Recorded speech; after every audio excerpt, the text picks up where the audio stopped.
បាទគោរពជំរាបសួរពុកម៉ែបងប្អូនទាំងអស់គ្នាថ្ងៃនេះខ្ញុំមានសាច់រឿងថ្មីទៀតហើយយកមកចែករំលែកឲ្យបងប្អូនបានស្ដាប់ហើយសប្តាហ៍នេះជាសប្តាហ៍ទី12ហើយដែលព្រៃឃីវបានចែករំលែកសាច់រឿងទៅដល់ប្រិយមិត្តទាំងអស់គ្នាថ្ងៃនេះខ្ញុំបានទទួលសាច់រឿងថ្មីមួយពីបងលីងដែលគាត់ជាអ្នកធ្វើការងារនៅហាងមួយកន្លែងនៅទីក្រុងភ្នំពេញតែខ្ញុំសូមមិនបញ្ជាក់ឈ្មោះហាងនោះទេដោយខ្លាយប៉ះពាក់ដល់អាជីវកម្មគេបងលីងបាននិយាយថារឿងនេះគឺគាត់មិនដែលជួបទេវាពិតជាមិនគួរឲ្យជឿនទេក៏ប៉ុន្តែរឿងហ្នឹងគឺខឿនគាត់ជាអ្នកជួបផ្ទាល់ទើបគាត់ជឿនថាលើលោកនេះពិតជាមានរឿងប្លែកៗដែលយើងនឹកស្មានមិនដល់មែនដោយបងលីងបញ្ជាក់ទៀតថារឿងនេះស្ដាប់ទៅវាដូចជាធម្មតាអញ្ចឹងតែប្រសិនជាអ្នកស្ថិតនៅក្នុងហេតុការណ៍នោះផ្ទាល់បានអ្នកដឹងថាវាពិតជាគួរឲ្យខ្លាចនឹងព្រឹត្តយ៉ាងណាបាទឥឡូវយើងចូលទៅសាច់រឿងតែម្ដងទៅបងលីងក៏ជាមនុស្សស្រីដែលមានភាពរួសរាយរាក់ទាក់ជាមួយមនុស្សជុំវិញខ្លាំងមែនទែនគាត់ថានៅថ្ងៃមួយបងលីងគាត់បានឡើងមកពីស្រុកស្រែមកកាន់ភ្នំពេញដើម្បីរកការងារធ្វើអំឡុងនៅឆ្នាំ2022ដោយការលួចជីវភាពគ្រួសារបងលីងគាត់ក្រខ្លាំងមែនទែនពេលខ្លះរកតែលុយ500រៀលជាប់ខ្លួនមិនចង់មានផងដែលហេតុផលនេះហើយទើបបងលីងសម្រេចចិត្តឡើងមកទីក្រុងភ្នំពេញដើម្បីរកការងារធ្វើហើយគាត់និយាយថាបើគាត់មិនឡើងមករកការងារធ្វើទេគឺដឹងតែដាច់បាយហើយដោយសារប្រសិនគាត់នៅស្រុកក៏អាចមានអីធ្វើដែរដូច្នេះហើយទើបបងលីងឡើងមកភ្នំពេញតែម្ដងដោយគាត់មិនស្គាល់នរណានោះទេគឺមកខ្លួនមួយតែម្ដងនៅពេលបងលីងឡើងមកគឺឲ្យពុកម្ដាយបងលីងនៅស្រុកមិនមកជាមួយបងលីងទេគឺពួកគាត់នៅស្រុកស្រែធ្វើស្រូវមើលថែមាន់និងគោដោយចាំបងលីងផ្ញើលុយឲ្យពួកគាត់ខ្លាចដើម្បីប្រើប្រាស់ធ្វើអ្វីមួយនៅពេលត្រីកាកាត់មកដល់ពេលបងលីងមកដល់ភ្នំពេញវិញពេលនោះបងលីងប្រាប់ថាលើកទី1ហើយដែលគាត់ជាកូនអ្នកស្រីចំការបានមកដល់ទីក្រុងភ្នំពេញដែលគាត់ធ្លាប់តែបានឮគេនិយាយថាស្អាតមានភ្លើងពណ៌ស្អាតនិងម៉ូតូឡានច្រើនពេលនេះវាពិតជាដូចគេនិយាយមែនពេលនោះបងលីងសប្បាយចិត្តខ្លាំងណាស់ដោយគាត់មិនដែលធ្លាប់ឃើញសម្រស់ទីក្រុងភ្នំពេញស្អាតបែបនេះពីមុនធ្លាប់តែឃើញក្នុង TV ហើយបងលីងបាននិយាយទៀតថាគាត់ឡើងមកពីស្រុកនឹងគឺគាត់មានលុយជាប់ខ្លួនតែ$100ទេដោយឪពុកម្ដាយរបស់គាត់បានសន្សំនឹងលុកទាមន់ដើម្បីឲ្យមកកាន់បងលីងយកមកភ្នំពេញដើម្បីរកការងារធ្វើបន្ទាប់ពីបងលីងឈរមើលទីក្រុងភ្នំពេញអស់ជិតហើយបងលីងក៏បានដើរស្វែងរកផ្ទះជួលសម្រាប់ស្នាក់នៅពេលនោះបងលីងថាគាត់ពិបាកណាស់ដោយទី1ក្នុងខ្លួនគាត់មានលុយតែបន្តិចបន្តួចទី2គឺគាត់មិនដែលមកភ្នំពេញទេទី3គឺគាត់អត់មានស្គាល់នរណាទេទី4មិនដឹងទៅណាទេដោយសារគាត់ទើបតែមកពេលនោះបងលីងក៏មិនដឹងថាទៅណាគាត់ក៏ចេះតែដើរមើលមនុស្សនានានៅជុំវិញតំបន់នោះហើយគាត់ចេះតែដើរទៅស្រាប់តែបងលីងដើរប៉ះបងស្រីម្នាក់ដែលគាត់មិនដែលស្គាល់ពីមុនទេពេលនោះបងលីងក៏មានអារម្មណ៍ភ័យហើយលើកដៃសំទោសបងស្រីនោះថាបងខ្ញុំសំទោសពេលនោះបងស្រីនោះក៏មិនបានប្រកាន់អីច្រើនដែរបងស្រីនោះក៏បានបងស្រីចម្លែនិយាយមកកាន់បងលីងថាបងទៅណាមកណាដែរមើលទៅដូចជាមានកបោបនឹងអាវខ្ចប់ទៀតអូនមកពីខេត្តមែនពេលនោះបងលីងក៏បានឆ្លើយទៅវិញថាចាពិតមែនហើយបងប្អូនទើបឡើងមកពីខេត្តកំពង់ឆ្នាំងបងស្រីចម្លែអូហើយបងមកភ្នំពេញធ្វើអីដែរចាបងប្អូនមកដើម្បីរកការងារធ្វើបងឥឡូវកំពុងដើររកផ្ទះជួលបងតែរកមិនទាន់បានបងដោយសារអត់ស្គាល់បងចឹងក៏ចេះតែដើរទៅបងស្រីចម្លែក៏ឆ្លើយទៅបងលីងថាអូនរកផ្ទះជួលមែនទេហើយរកការងារធ្វើម៉ែបងលីងក៏ឆ្លើយយ៉ាងលឿនថាចាបងស្រីចម្លែអូខេអូនបងស្គាល់ផ្ទះជួលមួយដែលមានតម្លៃធូរថ្លៃដែរនឹងចាំបងជួយរកការងារឲ្យពេលនោះបងលីងនិយាយថាគាត់ពិតជាសប្បាយចិត្តខ្លាំងមែនទែនដែលបានជួបបងស្រីដែលមានទឹកចិត្តល្អមកភ្នំពេញដំបូងហើយបានជួបមនុស្សល្អចឹងទៀតបងសាគិតមិនថាគាត់សប្បាយចិត្តបណ្ណាទៅពេលនោះបងលីងនិងបងស្រីនោះក៏កំពុងដើរជាមួយគ្នានៅលើផ្លូវរកផ្ទះជួលឲ្យបងលីងនៅខណៈពេលនោះបងលីងគាត់ប្រាប់ថាគាត់កំពុងតែដើរជាមួយបងស្រីនោះសុកមិនយូរទេក៏ដល់ផ្ទះជួលដែលបងស្រីនោះបានប្រាប់មុននឹងបងស្រីចម្លែកគាត់បាននិយាយអូននេះផ្ទះជួលនឹងអូនចាំនិយាយជាមួយគេខ្លួនឯងទៅអូនបងមានការវិវល់បន្តិចប្រញាប់អូនពេលនោះបងលីងប្រាប់ថាបងស្រីនោះនិយាយជាមួយគាត់ហើយក៏ដើរចេញទៅបាត់អំឡុងពេលនោះបងលីងក៏បានអរគុណទៅបងនោះហើយក៏លាគ្នាទៅបន្ទាប់ពីបងស្រីនោះទៅបាត់បងលីងក៏បានចូលទៅនិយាយជាមួយអ្នកជួលផ្ទះនោះថាពូខ្ញុំចង់ជួលបន្ទប់មួយពេលនោះម្ចាស់ផ្ទះនោះក៏បានប្រាប់ថាមីអូមហាហើយមកចំពេលល្អណានៅសល់បន្ទប់មួយល្មមពូជួលយកតែមួយខែតែ$40ទេក្មួយជួលទេពេលនោះបងលីងក៏បានយល់ព្រមជួលតែម្ដងដោយសារបើមិនជួលតើឲ្យខ្ញុំទៅរកណាទៀតបើមេឃចិត្តយប់ហើយចឹងមានតែជួលនៅទីនេះតែម្ដងទៅលុះពេលបងលីងជួលហើយបងលីងក៏បានចូលក្នុងបន្ទប់ងូតទឹកនិងរៀបចំគេងមុននឹងគេងបងលីងក៏បានទេទៅឪពុកម្ដាយគាត់ប្រាប់ថាម៉ែក កូនរកបន្ទប់ជួលបានហើយពេលនោះម៉ែបងលីងលឺហើយសប្បាយចិត្តក៏បាននិយាយទៅកាន់កូនថាល្អហើយកូនបងលីងក៏បានប្រាប់ទៀតថាម៉ែកូនបានជួបមនុស្សល្អមានបងស្រីម្នាក់គាត់បានជួយរកបន្ទប់ជួលនេះឲ្យកូនហើយគាត់បានប្រាប់ទៀតថាគាត់នឹងជួយរកការងារឲ្យកូនដែរកូនសប្បាយចិត្តណាស់ម៉ែពេលនោះម៉ែបងលីងលឺហើយអ៊ំស្រីពិតជារំភើបខ្លាំងណាស់ដែលកូនគាត់បានជួបមនុស្សល្អលុះយប់រៀងជ្រៅបន្តិចបន្ទាប់ពីបងលីងនិយាយជាមួយម៉ែរបស់គាត់យូរហើយក៏បានលាម៉ែគាត់បន្ទាប់ពីបងលីងបិទទូរស័ព្ទហើយគាត់ក៏រៀបដេកលុះព្រឹកឡើងបងលីងភ្ញាក់ពីគេងមកក៏មើលម៉ោងបន្ទាប់មកឃើញថាម៉ោងទើបតែ 6:48 AM ទេពេលនោះបងលីងក៏បានរៀបចំខ្លួនអង្គុយចាំបងស្រីនោះនៅមុខផ្ទះជួលនោះទោះដឹងថាបងស្រីនោះយប់មិញមិនបាននិយាយថាត្រឡប់មកវិញក៏ដោយព្រោះយប់មិញបងស្រីនោះចាក់ចិនតែមិនបាននិយាយអ្វីទៀតនោះទេក៏ប៉ុន្តែបងលីងជឿថាបងនោះនឹងមកលុះម៉ោងជិត 8 ព្រឹកបន្ទាប់ពីបងលីងអង្គុយចាំយូរហើយមិនឃើញមកស្រាប់តែក្រឡេកមើលទៅខាងស្ដាំក៏ឃើញបងស្រីនោះដើរមកពេលនោះបងលីងមានអារម្មណ៍ថាសប្បាយចិត្តណាស់បងស្រីនោះក៏បានដើរមកជិតបងលីងហើយសរសើរបងលីងថាអូអូនអម៉េះឡើងមកអង្គុយចាំបងចឹងម៉ងបងសុំទោសដែលមកយឺតដែលសារបងរវល់ពេកបងលីងក៏ឆ្លើយទៅបងនោះថាមិនអីទេបងមិនអីទេបងនោះក៏ឆ្លើយថាតោះយើងដើរទៅតែម្ដងទេនៅជិតនឹងដែរទេពេលនោះបងស្រីនិងបងលីងដើរបណ្ដានិយាយគ្នាបណ្ដាមួយសន្ទឿធំបន្ទាប់មកក៏ដើរដល់កន្លែងធ្វើការនោះពេលនោះបងស្រីនោះក៏បានសួរបងលីងថាអូនមានបានកាន់ CV មកទេពេលនោះបងលីងសួរទៅវិញថា CV អ្វីបងស្រីនោះក៏យល់ហើយនិយាយថាមិនអីទេអូនចាំបងនិយាយជាមួយគេឲ្យពេលនោះបងស្រីនោះក៏បានដឹកដៃបងលីងចូលហាងនោះក្នុងហាងនោះជាផ្សារមួយលក្ខណៈមិនធំទេដោយក្នុងនោះមានលោកបន្លែត្រីសាច់និងគ្រឿងទេសនិងមានកន្លែងចម្អិនម្ហូបនៅក្នុងហាងនោះជាមួយដែរនិងនៅច្រកខាងក្រោយជាកន្លែងវិចខ្ចប់បន្លែដោយថាកន្លែងខាងក្រោយនឹងជាកន្លែងនាំចូលបន្លែតែម្ដងចំណែកឯខាងក្នុងហាងមានកន្លែងចម្អិនម្ហូបនឹងអត់មានអីច្រើនដោយថាវិចខ្ចប់ត្រីសាច់និងទំនិញមួយចំនួនពេលខ្លះដោយថាភ្ញៀវមកទិញត្រីឬសាច់អីទៅគឺភ្ញៀវខ្លះគាត់សូមឲ្យធ្វើម្ហូបឲ្យគាត់តែម្ដងភ្ញៀវខ្លះទៀតទិញយកទៅធ្វើខ្លួនឯងហើយពេលនោះបងលីងបងនិយាយថាគាត់កំពុងឈរស្ដាប់បងស្រីនោះនិងម្ចាស់ហាងនោះកំពុងឈរនិយាយជាមួយគ្នាហើយបងលីងគាត់នៅម្ខាងទៀតលុះបងនោះនិយាយជាមួយម្ចាស់ហាងនោះបានមួយសន្ទុះបងស្រីនោះក៏បានដើរមកកាន់បងលីងហើយនិយាយថាអូនអាចធ្វើការងារនៅកន្លែងនេះបានគាត់យកអូនហើយពេលនោះបងលីងមានអារម្មណ៍ថាសប្បាយចិត្តខ្លាំងមែនទែនដោយបងលីងអោបបងនោះទៀតផងហើយនិយាយអរគុណបងនោះខ្លាំងហើយបងលីងនិយាយថាគាត់មិនភ្លេចគុណបងនោះទេបងនោះនិយាយមកវិញថាអត់អីទេអូនបងអាចជួយបានបងជួយហើយអូននៅធ្វើការងារចុះបងត្រឡប់ទៅវិញហើយពេលនោះបងស្រីនោះក៏បានដើរចេញទៅបាត់បន្ទាប់មកម្ចាស់ហាងក៏បានណែនាំឲ្យបងលីងទៅច្រកខាងក្រោយកន្លែងបន្លែនោះធ្វើជាអ្នកវិចខ្ចប់បន្លែបងលីងថាគាត់មិនរើតការងារទេ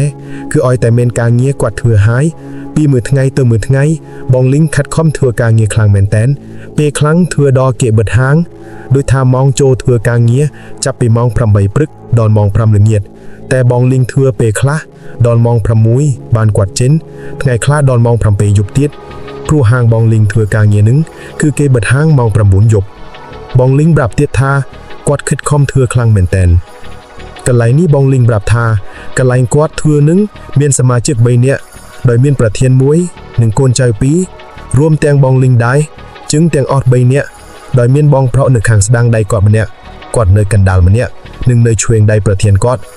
លុចូលមកថ្ងៃធ្វើការងារបងលីងថ្ងៃទី 2 មកបងលីងនៅតែខិតខំធ្វើការងារគាត់បានល្អដដែលលក្ខណៈថាគាត់ខំមែនតែនរហូតដល់ថៅកែហាងនោះគាត់ពេញចិត្តការងារបងលីងខ្លាំងមែនតែនពេលខ្លាំងបងលីងមិនត្រឹមតែធ្វើការងារខ្លួនឯងទេពេលខ្លះជួយការងារគេទៀតហើយបងលីងជាមនុស្សរស់រាយទៀតតើនរណាទៅដែលមិនចូលចិត្តគាត់នោះប្រកបណាស់គឺបុគ្គលិកនៅក្នុងហាងនោះចូលចិត្តគាត់ទាំងអស់រួមទាំងមេគាត់ដែរក្រោយពីបងលីងធ្វើការងារនៅកន្លែងនោះអស់រយៈពេលប្រហែល1 ខែថ្ងៃបើកប្រាក់ខែក៏បានមកដល់ដោយបងលីងមានអារម្មណ៍ថាសប្បាយចិត្តខ្លាំងមែនទែននេះជាប្រាក់ខែដំបូងរបស់បងលីងហើយបងលីងនិយាយថាគាត់មិនដែលមានអារម្មណ៍សប្បាយចិត្តខ្លាំងយកតែមែនទែនដោយពេលនេះទេលុះពេលបើកប្រាក់ខែហើយ បងលីងក៏បានបងអោយថ្លៃបន្ទប់ជួលនិងផ្ញើទៅអោយឪពុកម្ដាយគាត់នៅស្រុកមួយចំនួននិងមួយចំនួនទៀតទុកសម្រាប់ខ្លួនឯងលុះថ្ងៃបន្ទាប់បងលីងគាត់មកធ្វើការងារធម្មតាហើយបងលីងថាចាប់តាំងពីគាត់បានចូលធ្វើការងារកន្លែងនេះមក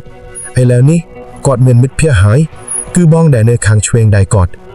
ថាបងនឹងគាត់ឥឡូវនេះជិតស្និទ្ធគ្នាណាស់គាត់ថាទើបស្គាល់គ្នាបាន1ខែសោះបងលីងថាគាត់ចូលចិត្តបងនឹងណាស់ដោយសារពេលខ្លះបងនឹងតែងតែជួយការងារបងលីងដែរហើយពេលខ្លះទៀតទិញឯងញ៉ាំមកតែងតែចែករំលែកមកបងលីងដែរបងលីងថាគាត់មិនដែលជួបមនុស្សអីក៏ល្អយ៉ាងនេះទើបបងលីងចូលចិត្តបងប្រុសម្នាក់ហ្នឹងហើយក៏រាប់អានគ្នាទៅលុះដល់ម៉ោងចេញធ្វើការងារបងលីងក៏ចេញធម្មតាបងលីងគាត់នៅតែចេញពីធ្វើការងារយឺតដដែលដូចថាការងារគាត់ចប់ម៉ោង5តែបងលីងចេញម៉ោង6ទៅ7គឺបងលីងនិយាយថាគាត់ចេញពីធ្វើការងារយឺតមិនមែនដោយសារតែគាត់ធ្វើយកមុខទេ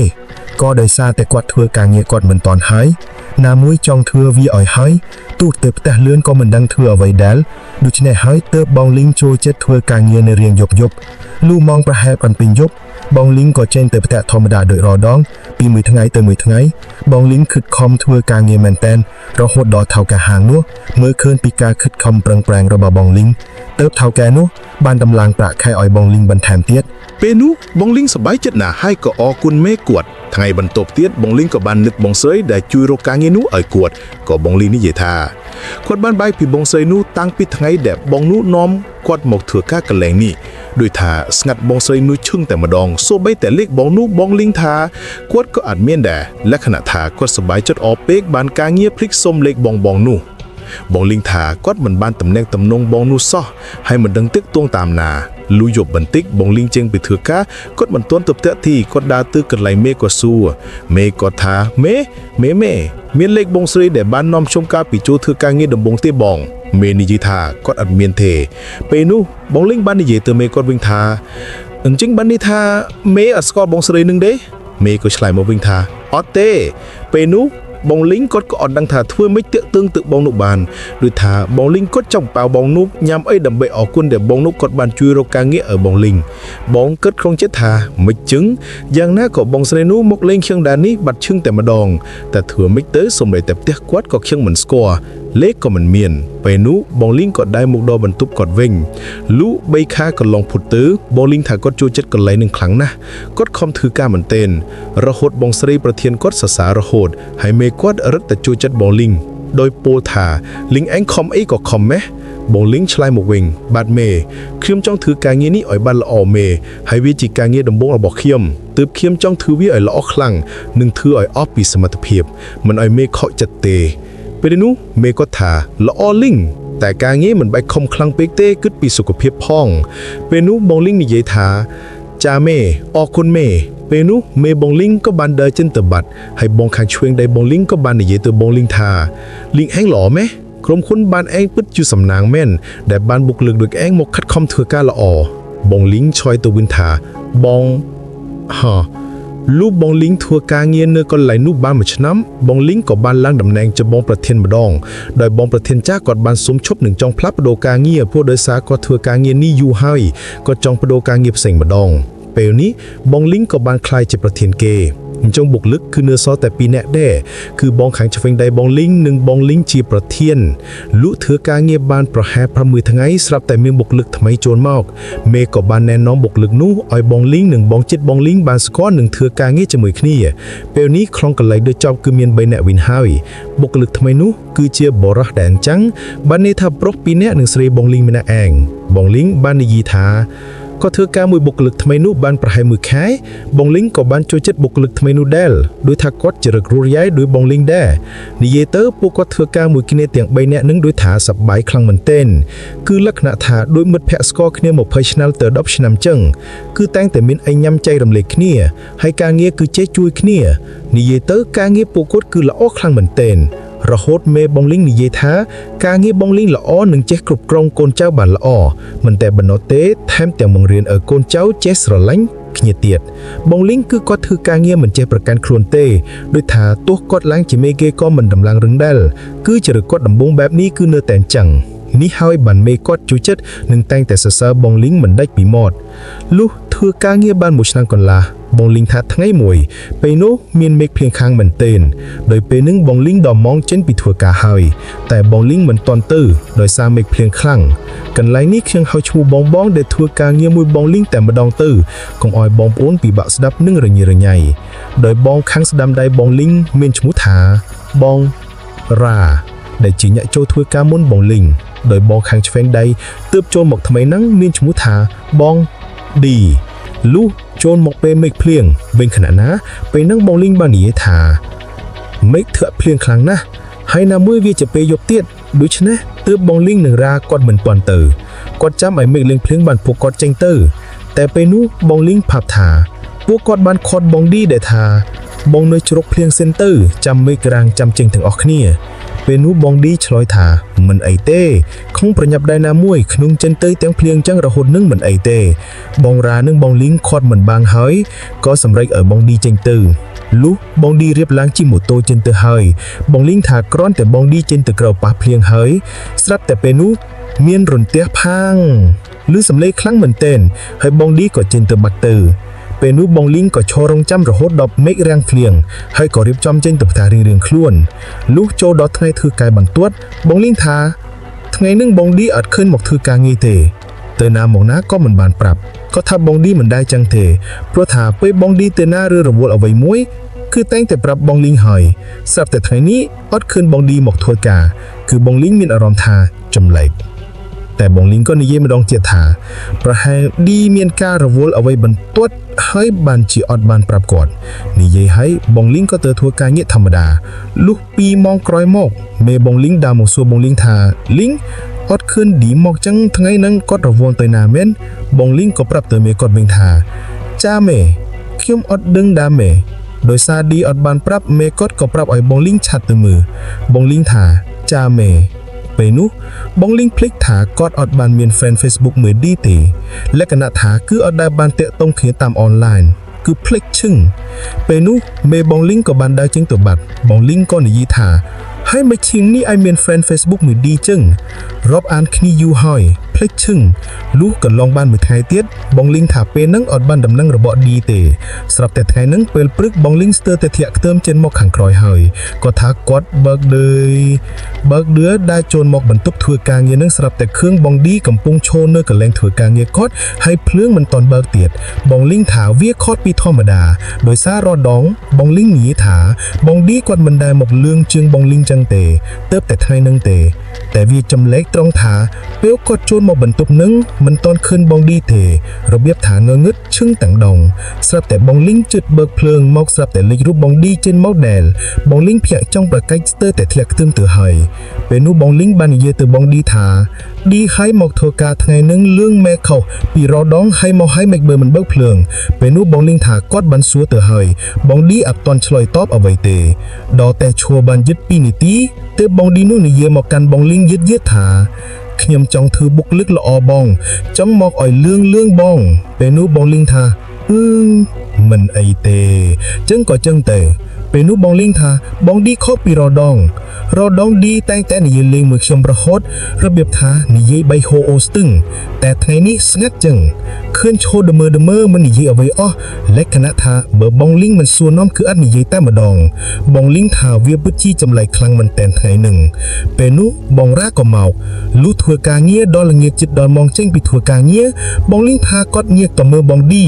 គាត់ថាបងឌីអត់មកសោះរបៀបថាឈរស្ងាត់ជាងតែម្ដងអត់និយាយអ្វីសោះបងលីងក៏ដែរទៅសួរបងឌីថាឌីឯងអត់អីណាយឌីបងឌីក៏ងាកមកនិយាយមួយបងលីងដោយលឿនងាកគាត់គឺថាយឺតដោយស្អិចមិនទេហើយនិយាយទៅបងលីងយឺតថាខ្ញុំមិនអីទេបងលីងគាត់ថាពេលហ្នឹងគាត់មានអារម្មណ៍ថាคล้ายបងឌីមិនទេ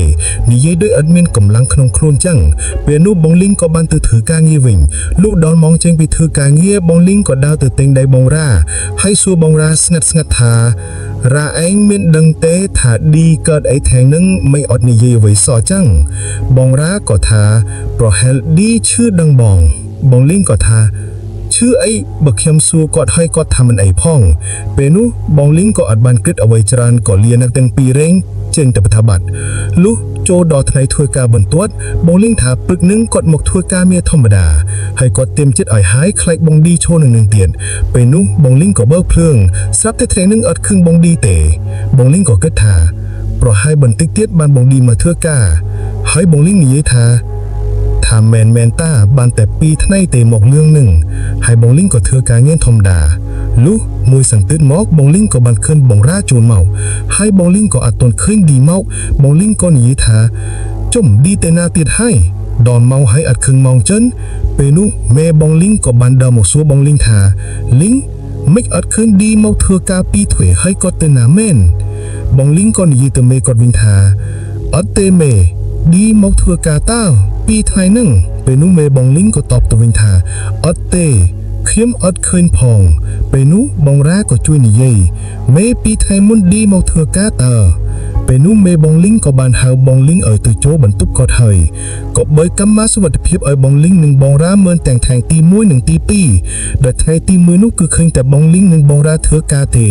เมียนขึ้นบองดีเตและขณะทาเมียนแต่บองลิงหนึ่งบองราเทคอนเปนุให้จุ่มตัวไทยตีปีวิ่งเด็ดไทยบองราอดมอกคือขนมกัมมารานุคือเคยแต่บองลิงเทเถือกาเงียมันเองนี่เย่มันเองไปนุบองลิงหนึ่งบองราก็เมินมุกนี้ให้นิเยเตเมกดถาแต่ปีทงไงมุนชมเคยดีเหมาตาละกรอนตะกดเหมาปีทงไงมุนนั้นออดได้ยี่ไอถึงออกคือก็แต่ไปเถื่อกาเงียเขียมก่อเรียงสองสายแดมเม่เปียวนุบองลิงก็สู้ตัวเมทามเม่เมเมียนเล็กดีออดโดยซาบองลิงออดบานส้มเล็กบองดีเตคือเพียงจอนเป็นบองดีส้มจะบ้าปรือตัวนามุ้ยบองดีแต่งกับส้มบองลิงต่อแต่งดองเป็นนุเมบองลิงกับบานตุบาดตกหอยยกซีวีระบบบองได้หอยก่อขึ้นเล็กบองดีเป็นนุบองลิงมันจามยูกับบานทำเนื้อทำเนื้อต่อการเล็กนุโดยขลงเจ็ดบองลิงมีอารมณ์ไพ่เป็นนุเล็กนุเตียกโตโตจอแต่อดมีเนี่ยเลือกเตะเกาะได้เลยลูกบองลิงพีเยี่ยมเตียกโตตัวเล็กนุมาดองเตี้ยสลับเตมีเนี่ยเลือกเฮาก่อนลือสำเร็งมนุษย์เรนในใจกนนุถาจุมริบซัวในนั้นนึงเป็นการไว้ดาลเป็นนุบองลิงกับบานลือสำเร็งระบีบถัดด้วยสำเร็งบนซอบหรือเพื่อพิธีบนซอบจึงโดยซาลึกคือสมูทครูเอาแต่เกบนซอบแต่งแต่ลือสำเร็งนึงไอเปียวนุบองลิงก็ตอบต่อสำเร็งมองเสด็จซัวมุนนั้นจุมริบซัวบองขยมเมบองดีดาลแต่เติมปีขางห่างเตยอาจิตไรบองนึงเล็กบองดีมันเป็นนุบองเสด็จนุก็ชลายตามมาวิงทาจ้านึงเล็กดีให้บองลิงก็ซัวตัววิงทาเจาะดีกว่าเตนาให้อดเคยมาถือกาเงี้ยจังกว่าเตนาบองไปนุบองครองโทรศัพท์ในใจท่าดีกว่าบานสลับให้ท่าบองตั้งปีใบถ่ายมุนสลับโดยซากรถหนักจราจรดูมาโตบอกบ่าโดยซาเปล่าเป็นนุบองลิงก็เบิกผนึกทอมหอยกว่าในใจธรรมยะสไรนุตาจาบองหอยเกาะเบิดโทรศัพท์บัดได้แต่มุนเบิดนึกบองลิงก็สู้มาไอบองสไรนุจุยปราบกันแรงบนซอบบองดีพองปรากฏจ่องตือโจรุ่มรมเหล็กตกแต่การกลัวซาบองดีบงเสด็จนุก็ปราบกร่อยมอก็เบิดตูรซาบงลิงก็กึศถาบงเสด็จนึงปราบถาดีสลับต่างปีใบไทยมนนึงจังบานในถากอดสลับเนเปเจนหมดตัวไปเมกเพลียงนึงหายไม่เรินแตะพังนึงเป็นนุบงลิงก็มีอารมณ์ถาสอบสลายบงดีแต่จิมนุษย์ละออคลั่งแมนเตนหายกอดดังนะถาปีไทยมนนึงได้กอดเขียนบงดีนึงโนประกอดจีปรลึงบงดีนึงไอประหายกดมาปราบจ้องอ่อยบงลิงเตบนสอบกอดพ่องหรือประหายดีมันต้นนึงถ้าคลื่นไอสลับก็มันดึงเป็นนุบองลิงก็บานปรับเมกอดหนึ่งราธาดีกอดบานสลับบัดเฮยคือจุบกรวดนักจราจรเป็นนุเมหนึ่งราปจีอันนึดบองดีนะปรึกษาบองลิงหนึ่งเมกอดหนึ่งดีก็นอกบานตึกบนซอบบองดีในตีต่างบองสไรนูเอาลูกเปเตดอลก็คืนรูปทอดบองดีปดแมนเฮาบองลิงก็ยุ่มหนึ่งราดาซาปุกอดบัดบองมัดจิตีสลายกอดบัดเฮยตัวการอบอันขณีติดสกอลขณีบานคลายแมนแต่บองลิงในใจท่าดีจิมโนรู้เรียนังกูเอาสลายแมนแต่หนึ่งเจ๊กูรูปแอกดัตเตนะเป็นบองลิงหนึ่งราก็ในกำดอกบองดีให้เมบองลิงก็ตุลับตัวเวนมุนลุกดอทไงโบเจียบองลิงบานนิยายทัดไทยโบเจียนุบองลิงโชว์มือบองราแต่งสระตึกพเนกสลับแต่รมเปกนุบองลิงสำลังมือทรูปถอดบองดีหาก็คืนรูปถอดนุสระแต่งพเนกด้วยยมจังเตอบองลิงคืนหายก่อนนึดบองดีการได้จรามมันกูดเตอเตียงไว้ขมิ้งจังสอศพไอดีแต่บ้านศกนาดีกาดเจ็ดนาศพกุมไออายุใครจังเตียด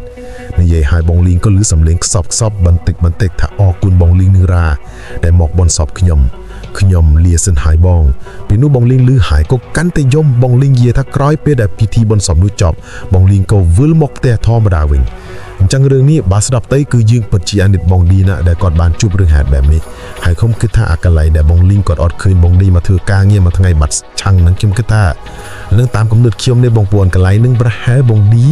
ได้ถากอดตึบจุบกรุธนักทำไมตึบอดบางหันโกลนดอตะโชทั้งไงบางตัวบันกอดมอบางหันโคลนไอ้บองลิงเคยหนึ่งให้วิญญาณกอดกมันตอนเตือนหน้าได้คือเนื้อโบลกระแลงทเวกางีนึงตามกำนึกเคียงในบงโพนอยู่เคยแม็กหนึ่งตามบงโพนสมเอาวิญญาณบงดีตึกกันสุขติพีบให้ก็อันนึดบงลิงได้ลึงบงราได้บัดบงมืดจิตที่สลันตัวตุ่มเนี่ยตุ่มนองมิตรเพียผู้กอดใครแมนแต่ผู้กอดพิจิสลันคณีมันแตนบัดออกคุณบงโพนได้บานสดับเรื่องบงลิงมันดอยช็อปออกคุณบงโพนสมคงพลิกอยู่จุด subscribe บังต่อเตียดพ้องบงโพนได้ใบบานสดับเรื่องบันต้อมบันตอบเตียดออกคุณปริมา